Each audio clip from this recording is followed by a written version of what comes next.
তোমাদের সকলকে স্বাগত জানিয়ে শুরু করছি আজকের পর্ব। আজ আমরা ক্লাস 11 ম্যাথ সার্কেল চ্যাপ্টার থেকে আমরা দীর্ঘ উত্তরধর্মী থেকে 4 নম্বর প্রশ্নের সমাধান করব। ঠিক আছে, দেখো আমরা এই অঙ্কটি নিয়েছি অবশ্যই এসএনডি থেকে। তাহলে এসএনডি থেকে 4 নম্বর অঙ্কটি সমাধান আমরা করছি। দেখো এই সমস্যাটিতে কি বলেছে যে যেসব বৃত্ত ওয়াই অক্ষকে মূলবিন্দু থেকে 4 একক দূরত্বে স্পর্শ করে এবং এক্স অক্ষ থেকে 6 একক দৈর্ঘ্যের জ্যা ছিন্ন করে তাদের সমীকরণ নির্ণয় করো এবং দেখাও যে প্রদত্ত শর্তে দুটি বৃত্ত থাকতে পারে। এবারে যেসব বৃত্ত ওয়াই অক্ষকে মূলবিন্দু থেকে 4 একক দূরত্বে স্পর্শ করে, দেখো আমরা ছবি এঁকে রেখেছি অলরেডি। একটা বৃত্ত ওয়াই অক্ষকে মূলবিন্দু থেকে 4 একক দূরত্ব স্পর্শ করেছে, তাহলে অবশ্যই এর স্থানাঙ্ক কত হবে 0, 4। যেহেতু মূলবিন্দুর স্থানাঙ্ক কত 0, 0, তাহলে ওয়াই অক্ষকে 4 একক দূরত্ব স্পর্শ করেছে, তাহলে এই দূরত্বটা 4, তাহলে এর স্থানাঙ্ক কত হলো 0, 4। এবার বলেছে আবার কি বলেছে, এক্স অক্ষ থেকে 6 একক দৈর্ঘ্যের জ্যা ছিন্ন করে। তাহলে দেখতে পাচ্ছ হলুদ রঙের আমি বর্ডার দিয়েই রেখেছি। এই দৈর্ঘ্যটুকু কত 6 একক, এটা হচ্ছে জ্যায়ের দৈর্ঘ্য। এবং আমাদের এই বৃত্তটার সমীকরণ নির্ণয় করতে হবে। অবশ্যই এটা এক্স অ্যাক্সিস।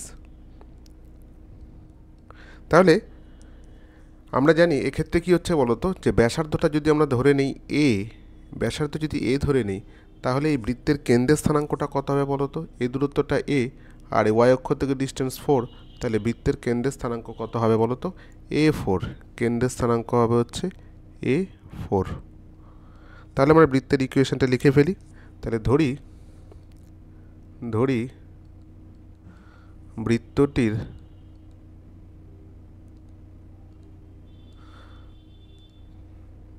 বৃত্তটির সমীকরণ আমরা এক্ষেত্রে কি ফর্মুলা ইউজ করব আমরা পড়ে নিয়েছি ফার্স্ট যে আমি ভিডিওটি বানিয়ে নিয়েছিলাম, সেখানে থিওরি সম্পর্কে আলোচনা করেছি।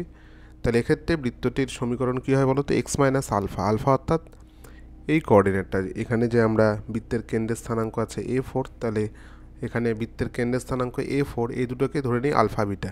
তার মানে এখানে বৃত্তের সমীকরণটা কত হবে, x minus a whole square plus y minus 4 whole square is equal to ব্যাসার্ধের স্কোয়ার। এখানে ব্যাসার্ধ কত হবে, এটাই তো ব্যাসার্ধ, তাহলে হয়ে গেল এ স্কোয়ার। ঠিক আছে, তাহলে এটাকে আমরা ভাঙিয়ে লিখি। ভাঙিয়ে লিখলে কী হবে, a minus b whole square, তাহলে x square minus 2ab plus b square plus y square minus 8y plus 16 is equal to a square. এটাকে আর একটু সাজিয়ে লিখি, তাহলে আমরা কী পাবো, x square plus y square, তারপরে মাইনাস 2x, তারপরে লিখবো মাইনাস 8y। ঠিক আছে, প্লাস কত হবে বলো 16। আচ্ছা, অবশ্যই প্লাস 16 ইজ ইকুয়াল টু 0। এ স্কোয়ারটা লিখলাম না কেন, এই স্কোয়ার তো কেটে গেল, তাহলে এটা হয়ে গেল এখন বৃত্তের ইকুয়েশন। এখন এক্স অক্ষের ওপর ছেদিতাংশের দৈর্ঘ্য, এক্স অক্ষের ওপর ছেদিতাংশের দৈর্ঘ্য, এক্স অক্ষের ছেদিতাংশের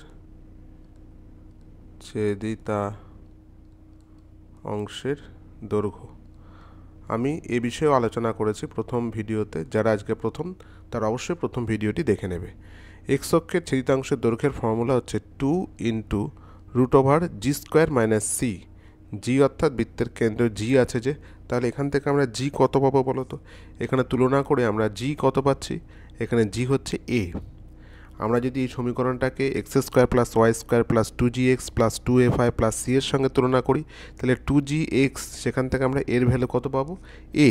তাহলে আমরা ফর্মুলায় কি জানি, এক্স অক্ষের ছেদিতাংশের দৈর্ঘ্য কত 2 into G square minus C. তাহলে এখানে জি যেহেতু এ হয়ে যাচ্ছে, তাহলে এখানে হয়ে যাবে এ স্কোয়ার মাইনাস কত হয় বলো তো, সি কত এখানে 16।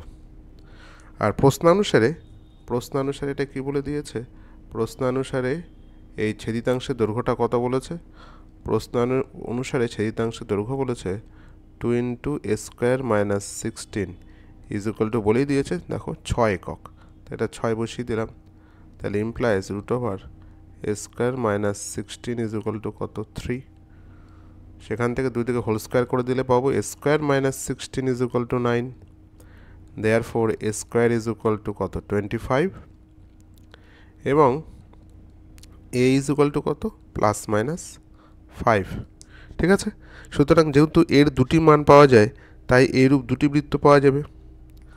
ঠিক আছে, তাহলে এই দুটি বৃত্তের সমীকরণ কি হবে, তাহলে অতএব নির্ণেয় বৃত্ত দুটির সমীকরণ, বৃত্ত দুটির সমীকরণ। কিছুই করব না, শুধু এর জায়গায় ভ্যালুটা বসিয়ে দেবো। আমি দুটো আলাদা আলাদা লিখলাম না, একবারেই লিখে দেবো x square plus y square.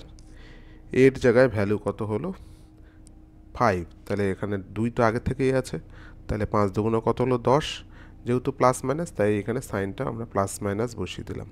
তাহলে কত হচ্ছে plus minus 10x minus 8y plus 16 is equal two 0। এটাই অ্যান্সার।